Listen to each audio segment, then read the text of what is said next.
नमस्कार दोस्तों।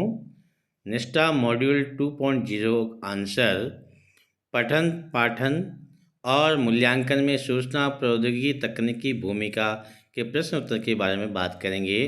पहला प्रश्न, निम्नलिखित में से किसे आईसीटी उपकरण नहीं माना जा सकता है? जवाब है पाठ्यपुस्तक। प्रश्न number 2, one nation one platform के रूप में कौन सा प्रोजेक्ट है? आंसर है दीक्षा। निम्नलिखित में से कौन सा विज्ञान और गणित सीखने के लिए इंटरैक्टिव कंप्यूटर सिमुलेशन का एक उदाहरण है? CHET। प्रश्न 4, NROER क्या है? National repository of open education resources. प्रश्न 5, TPAC का विस्तृत रूप क्या है? Technological pedagogy and content knowledge. प्रश्न 6, ब्लूम के वर्गीकरण के अनुसार ज्ञान आयामों की संरचना है। इसमें आपका आंसर तथ्यात्मक, वैचारिक, प्रक्रियात्मक और मेटा कोग्निटिव्स। प्रश्न नंबर 7, गैर इंटरनेट उपयोगकर्ताओं को उनकी शिक्षा का समर्थन करने के लिए शिक्षार्थियों तक पहुंचने के लिए ऑनलाइन और ऑफलाइन दोनों हो सकते हैं डिजिटल शिक्षा।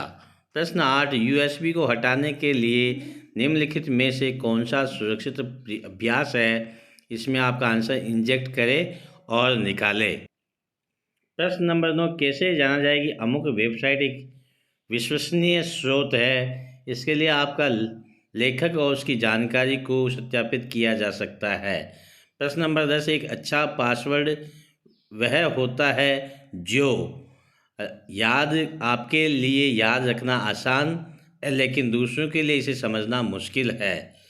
प्रश्न नंबर 11, एक डिजिटल प्रश्नोत्तरी निम्नलिखित में से किस विषय के लिए उपयोगी है? प्रश्न जवाब है सामग्री की उत्पत्ति पर तत्काल प्रतिक्रिया प्रदान करना।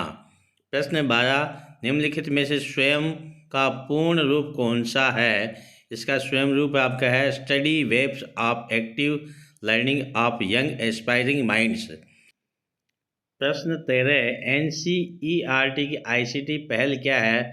आंसर में आपका NAD, NDL, इंडिया ई शोध सिंस और भाग 2 है टीचर प्रोग्राम।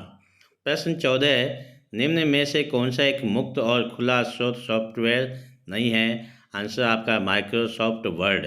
प्रश्न नंबर 15 है तत्वों की आवर्त सारणी देखें सीखने के लिए खुला शैक्षिक संवादात्मक कार्यक्रम है कलजियम। आंसर इसका कलजियम होगा। प्रश्न नंबर 16, इसरो ने मानचित्र आधारित शिक्षा प्रदान करने वाला पोर्टल विकसित किया है जिसका उपयोग करके शिक्षण अधिगम के लिए भी किया जा सकता है। पोर्टल का नाम है भुवन। प्रश्न नंबर 17, इनमें से क्या सत्य नहीं है? एक इंटरैक्टिव कंप्यूटर सिमुलेशन जिसका सीधे उपयोगकर्ता को परिणाम प्रदर्शित नहीं करता है। प्रश्न नंबर 18, जब कोई बच्चा ऑनलाइन क्लास के दौरान वीडियो प्रारंभ नहीं कर पाता है तो शिक्षक को क्या करना चाहिए? बच्चा वीडियो प्रारंभ क्यों नहीं कर पा रहा है, इसका कारण अलग से पूछे। प्रश्न 19, एक बहुसंवेदी सीखने का अनुभव एक शिक्षार्थी को प्रदान करना सुनिश्चित करता है। दृश्य, श्रवण, गतिज और स्पर्श संबंधी उत्तेजना। प्रश्न 20, कॉपीराइट सामग्री का उपयोग करने की अनुमति देता है। आपका आंसर है लाइसेंस। प्रश्न 21, ICT का उदाहरण कौन सा है? जवाब है आपका इंटरनेट कनेक्टिविटी के साथ स्मार्टफोन। प्रश्न 22, निम्नलिखित में से गणित सीखने के लिए ICT का उदाहरण कौन सा है? आंसर है जियोजेब्रा, एक फ्री सॉफ्टवेयर है ये। प्रश्न 23, साइबर बुलिंग क्या है? इसका आंसर है इलेक्ट्रॉनिक इंटरनेट व अन्य साइबर माध्यमों का उपयोग करके धमकाया या उत्पीड़न करना है। प्रश्न 24, शिक्षण सीखने और मूल्यांकन में ICT को एकीकृत करने का कौशल निम्नलिखित में से किसके आधार पर विकसित होता है? आंसर आपका TPAC। प्रश्न 25, कौन सा संगठन विद्यालय विद्यार्थियों के लिए कोर्स प्रदान करता है? राष्ट्रीय मुक्त विद्यालय शिक्षा संस्थान NIOS। प्रश्न 26, उपयोगकर्ता के अनुकूल और गुणवत्तापूर्ण सामग्री के निर्माण को सुनिश्चित करने के लिए NAP 2020 में क्या सिफारिश की गई है? उपयोगकर्ताओं द्वारा रेटिंग और समीक्षा। प्रश्न नंबर 27, SMS तकनीक के बारे में निम्नलिखित में से कौन सा कथन सत्य है? इसके अंदर शिक्षार्थी मदद और सहायता के लिए एक SMS भेज सकते हैं। प्रश्न 28, निम्नलिखित में कौन सा एक टेलीकास्टिंग सॉफ्टवेयर है? प्रश्न जवाब है इसका स्वयं प्रभा। प्रश्न 29, पहली बार प्रयोग करने के रूप में शिक्षण प्रक्रिया के लिए सबसे उपयुक्त संसाधन प्रकार कौन सा है? तो प्रदर्शन वीडियो। प्रश्न 30, निम्न बैंडविड्थ इंटरनेट कनेक्टिविटी वाले विद्यार्थियों को गणित पढ़ाने का उपयोग तरीका कौन सा है? टीवी चैनल के माध्यम से वीडियो पाठ। प्रश्न नंबर 30, सांस्कृतिक और भौगोलिक स्थिति के संदर्भ में कौन सा पैरामीटर विविधता को संदर्भित करता है? इसमें आंसर का आपका जनसांख्यिकीय। प्रश्न 32, निम्न में से किस में इंटरनेट से कनेक्ट होने पर व्यक्तियों को सुरक्षित रखने के लिए डिजाइन किए गए जिम्मेदार नियमों और व्यवहार को प्रदर्शित किया गया है? Cyber safety. प्रश्न 33, निम्नलिखित में से कौन सा एक सत्य कथन नहीं है? ICT का मतलब सिर्फ कंप्यूटर के साथ काम करना है।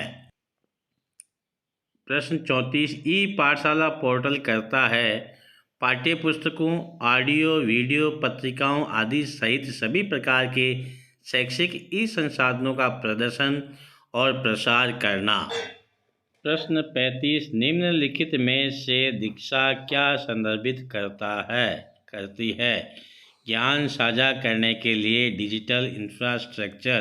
प्रश्न 36, टेलीग्राम मोबाइल ऐप के बारे में निम्नलिखित में से कौन सा कथन असत्य है? इसका उपयोग करना महंगा है। प्रश्न 37, NAP 2020 के अनुसार निम्नलिखित में से कौन सा कथन शिक्षा में प्रौद्योगिकी समावेशन के बारे में सही है? शैक्षिक पहुंच में सुधार, शिक्षण अधिगम, मूल्यांकन और शिक्षक डायरी। प्रश्न नंबर 38, निम्नलिखित में से कौन सा कथन सही नहीं है? इसमें आपका आंसर है open source video editor game और एनिमेशन बनाने के लिए मुफ्त प्रोग्रामिंग ऑनलाइन सॉफ्टवेयर है। प्रश्न 39, सूचना नेटवर्क आधारित इलेक्ट्रॉनिक उपकरणों पर वितरित की जाती है और digital text, image, audio, video, animation, interactive और सिमुलेशन के रूप में वर्गीकृत की जाती है, जिसे NROR, ई पाठशाला, साक्षर, ऑल एप्स आदि जैसे रिपोजिटरी वेब पोर्टल से एक्सेस किया जा सकता है, जिसे निम्नलिखित कहा जाता है ई सामग्री। प्रश्न 40, ICT निम्न को प्रदर्शित नहीं करता है, कल्पना को। साथियों, ये 40 प्रश्न मैंने बताए हैं, उनमें से इनके अलावा कहीं से भी कोई बाहर से प्रश्न नहीं पूछा जाता है निष्ठा 2.0 मॉड्यूल में। इसलिए आप इस वीडियो को पसंद आए तो वीडियो को लाइक करें, चैनल पर नए हैं चैनल को सब्सक्राइब करें, फिर भी लगेंगे अगले वीडियो में। तब तक के लिए जय हिंद, जय भारत।